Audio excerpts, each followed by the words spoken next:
हरियाणा की हर अपडेट के लिए बेल आइकन दबाएं और सब्सक्राइब करें STV हरियाणा न्यूज। वैक्सीनेशन के दूसरे चरण के दौरान लोगों को वैक्सीन दी जा रही है। इस दौरान कुछ लापरवाही भी देखने को जरूर मिली। कोविड-19 टीकाकरण केंद्र पर ही अस्पताल के कर्मचारी बिना मास्क के नजर आए। टीकाकरण के लिए आए लोग भी टीकाकरण केंद्र के अंदर बिना मास्क के घूमते नजर आए। प्रदेश के स्वास्थ्य मंत्री अनिल विज द्वारा सख्त निर्देश देने के बाद भी उकलाना के सिविल अस्पताल में इसका असर दिखाई नहीं दिया। सिविल अस्पताल उकलाना के डॉक्टर अंकित गोयल ने जानकारी देते हुए यह बताया कि उकलाना के सिविल अस्पताल में टीकाकरण का काम जारी है। उन्होंने कहा कि सभी लोगों के लिए यहां निःशुल्क टीकाकरण किया जा रहा है। वहीं अस्पताल में बरती जा रही लापरवाही पर डॉक्टर अंकित ने कहा कि उकलाना का टीकाकरण का कार्यभार डॉक्टर नरेंद्र देखते हैं और यहां पर जो लोग बिना मास्क के दिखाई दिए उनको भी हिदायत दी जाएगी। कोरोना की वैक्सीन के लिए सबसे पहले तो पेशेंट को जो 60 साल से ऊपर है उनको कोविन पोर्टल पे अपना रजिस्ट्रेशन करवाना है। उसके बाद ही वैक्सीन लगेगी और यहाँ पर आने के बाद पोर्टल पे एंट्री नहीं होगी। अपने घर से ही पोर्टल पे एंट्री करके उसके बाद यहाँ पर आके वैक्सीन लगवानी है। तो ये निःशुल्क लगाए जा रहे हैं? बिल्कुल बिल्कुल, सारे सरकारी हॉस्पिटलों में ये निःशुल्क लग रही है। दिख रहा है इतना, हमारे सेंटर पे तो ठीक है सब, बाकी जहाँ भी ऐसा हो रहा है तो उनको हिदायत देनी चाहिए कि मास्क लगाएं। और चलिए ज्यादा जानकारी के साथ हमारे संवाददाता हिसार से अनूप कुंडू हमारे साथ सीधे जुड़ चुके हैं। जरा उनका रुख कर लेते हैं। अनूप, आज वैक्सीनेशन के अगले चरण तक पहुंच चुके हैं और अब इस चरण के अंदर जरा जानकारी दीजिए। और उकलाना और हिसार के अंदर अभी तक कितनी वैक्सीन अब इस चरण के अंदर लग चुकी हैं?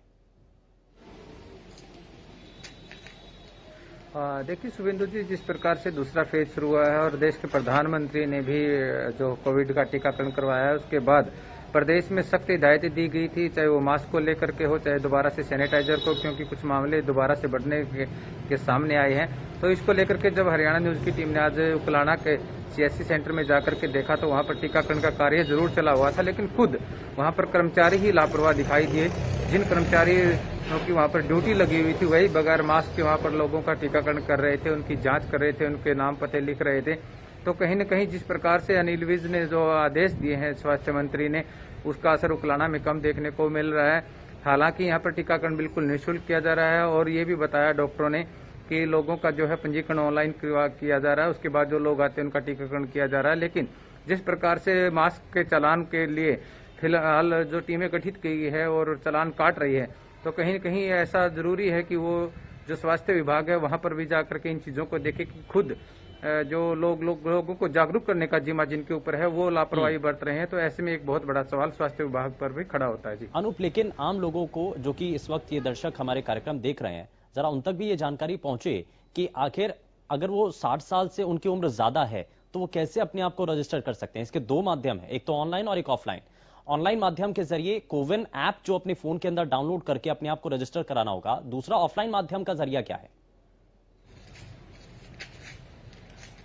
देखिए शुभेंदु जी, ऑनलाइन जिस प्रकार से आपने बताया ऑनलाइन पोर्टल पर जाके कर सकते हैं, लेकिन ऑफलाइन के लिए जो स्वास्थ्य विभाग की टीमें हैं वो जो सर्वे कर रही है घर घर जा करके, और ऑफलाइन में इस प्रकार से एक सुविधा बनाई गई है कि वो लोगों का नाम पता नोट करती है, उनकी एज, उनका आधार कार्ड लेती है और उसके बाद उन्हें समय दिया जाता है कि आप इस समय पर इस दिन आप आकर के अपना टीकाकरण करवा सकते हैं। तो इस प्रकार का अभियान भी स्वास्थ्य विभाग द्वारा चलाया जा रहा है। अनूप, अगर ऑफलाइन मोड में अगर कोई भी जहां पर भी टीकाकरण केंद्र बनाए गए हैं वहां पर अगर कोई भी शख्स जाता है 60 साल से ज्यादा का, तो लगभग कितना समय उसको लगता है? क्योंकि ये भी लोगों के मन में एक शंका है कि बड़ा लंबा समय लगेगा और वहां पर लाइनों में लगना पड़ेगा, बहुत ज्यादा वहां पर समय लग जाएगा।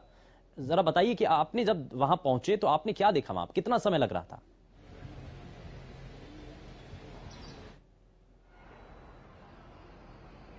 पर जो डॉक्टरों से ये सवाल किया कि यहाँ पर किस प्रकार की व्यवस्था की गई, तो उन्होंने बताया कि स्टार्टिंग में जब 10 लोग आते हैं तब वो वैक्सीन खोलते हैं और एक वैक्सीन में 10 लोगों का टीकाकरण किया जाता है। तो अगर कोई व्यक्ति सुबह पहुंच जाता है तो जब तक 10 लोग इकट्ठे नहीं हो जाते तब तक उसका टीकाकरण नहीं होता, तो उसमें काफी समय लग जाता है।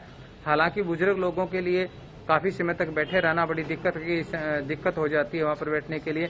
लेकिन स्टार्टिंग में डॉक्टर अंकित ने यही बताया था कि जब 10 लोग इकट्ठे वहां पर हो जाते हैं तो उनका टीकाकरण किया जाता है। तो ऐसे में यही देखा जाता है कि जैसे ही 10 लोग इकट्ठे हों तो उनका टीकाकरण कर दिया जाए। लेकिन ये भी जरूर देखा जा रहा है कि 10 लोगों को उसी समय के अनुसार उनको समय दिया जाए कि जैसे वो पहुंचे तो उनका टीकाकरण हो जाए। इसमें एक प्रक्रिया भी, उनका नाम पता लिखना है, उनका आधार कार्ड नंबर चढ़ाना है, उसके बाद उनका जो है BP वगैरह चेक किया जाता है और इंजेक्शन लगने के बाद भी आधे घंटे तक उस जो टीकाकरण जिसका हुआ है उस व्यक्ति को वहां पर बैठाया बिल्कुल, जाता है और उसको निगरानी में रखा ताकि जाता है। आधे घंटे तक का जो समय है वो उस दौरान उसको ऑब्जर्व किया जाता है, उसकी हर एक गतिविधि को।